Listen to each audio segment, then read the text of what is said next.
right. Good evening, everybody.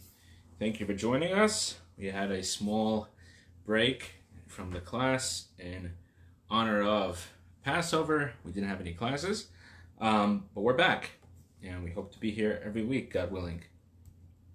So today, being that this is the class that follows Passover, I thought we would discuss the next step. The next step of Passover, the counting of the Omer. So, we're going to take a step back for a second and talk about chametz. We're going to go back. I know we're all sick and tired of chametz. We're back in our chametz foods, but we're going to talk about chametz for a minute. So, when it comes to Passover, the Torah tells us that there's a prohibition on for eating chametz on Passover. It says in Exodus, for 7 days you must eat matzahs, and the seventh day shall be a festival to God. Right? So it says clearly that you should not eat matzah. You should only eat matzah, right? And then it says later that you should not see any chametz or find any chametz in your possession. So we know that you're not allowed to eat chametz on Passover. However, following Passover, it says that we should count 49 days, starting from the day after following Passover. You count 49 days, so that would be from the second day of Passover and on. You count 49 days, and on the 50th day is Shavuos. So it says in the Torah, you shall count from the day following the holiday when you bring the Omer offering, which is a special offering that marks the new season of grain. And after 50 days, the Torah tells us you shall have a holiday. And what do you do on this holiday? You have a special offering, just like on Passover, there's the Passover offering. So on the day of Shavuot, after the counting of 49 days, there's a special offering. What is the offering? It says you shall bring you shall bring a new offering to God. Okay, a new offering, a new meal offering. What is the meal offering? It's 2 loaves of bread, right, which are then waved around in the temple. And then these 2 loaves of bread are brought as an offering to God. Now, not only does it say that you bring these 2 loaves of bread, it says specifically that you shall bring them of chametz. Okay, I'll read it in Hebrew.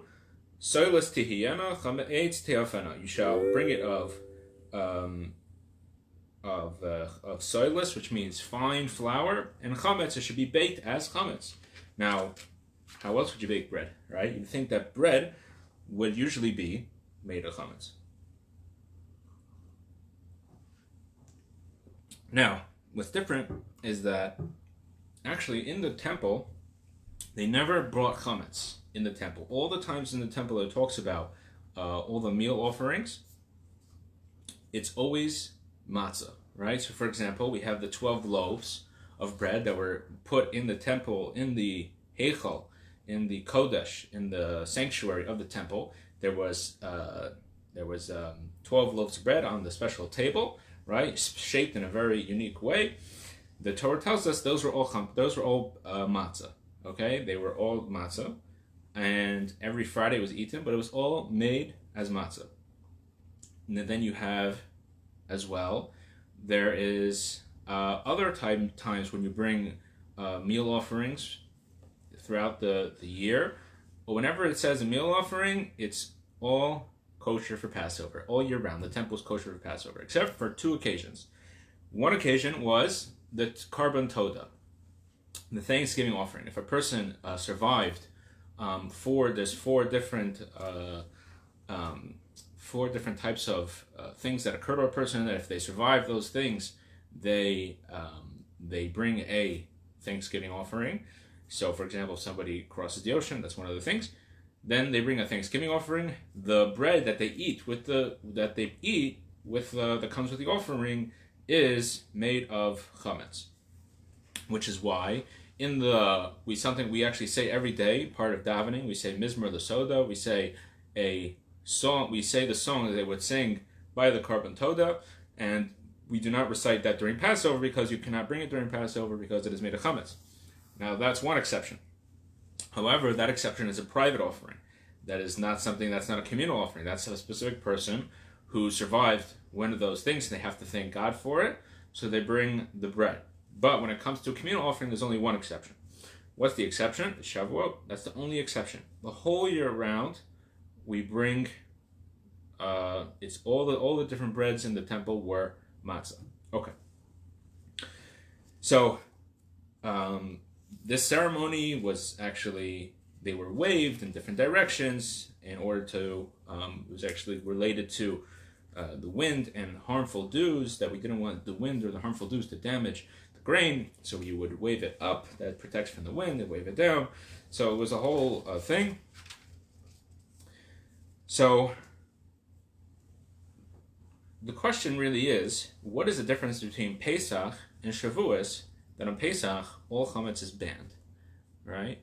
And Shavuos, where we say the Torah specifically commands us to make chametz in the temple, which is a place that's usually chametz free. So if we're going to understand what is the difference between Pesach and Shavuos, we have to first understand there's chametz and matzah. So let's take a step back. What's the difference between chametz and matzah? So we know that chametz represents ego, okay? Chametz represents ego, and matzah represents humility, right? Because the chametz rises, right, full of itself, right, versus the poor man's bread, right, has nothing on its own. It doesn't even have really much of a taste, right? You don't even the matzah doesn't even have salt, right? It doesn't have any ingredient besides water and flour. So, what is this idea of the difference between ego and humility? One of the differences is also in the difference between intellect and faith, right? Matzah is called the bread of faith because faith is simplicity, right? There's a simplicity to faith. Even faith is not a simple thing, but there's a simplicity to it, right? You believe in God, and you believe that God gave us a Torah, and you right? It's a very simple idea, right? Even though it could be challenging at times, faith could be challenging, but the idea in and of itself is simple. Versus chametz represents intellect. We'll get into that in 1 second. So why is chametz, the intellect, so to speak, banned during Passover? So let's look at the original Passover. Where were the Jewish people holding? So during the original Passover, the Jewish people were in a very low state, right? In fact, they had no mitzvahs, they had no merits on their own. We say in the Haggadah, they were naked and bare, they were naked of any mitzvah, right? So God had to give them specific mitzvahs, but really, on their own, they were no better than the Egyptians. So they didn't have any, they had never done any service to God in their entire existence in Egypt. They were totally out of sync with God, so to speak. So what does that mean? It means that they really didn't have the ability on their own to go out of Egypt. So what happened?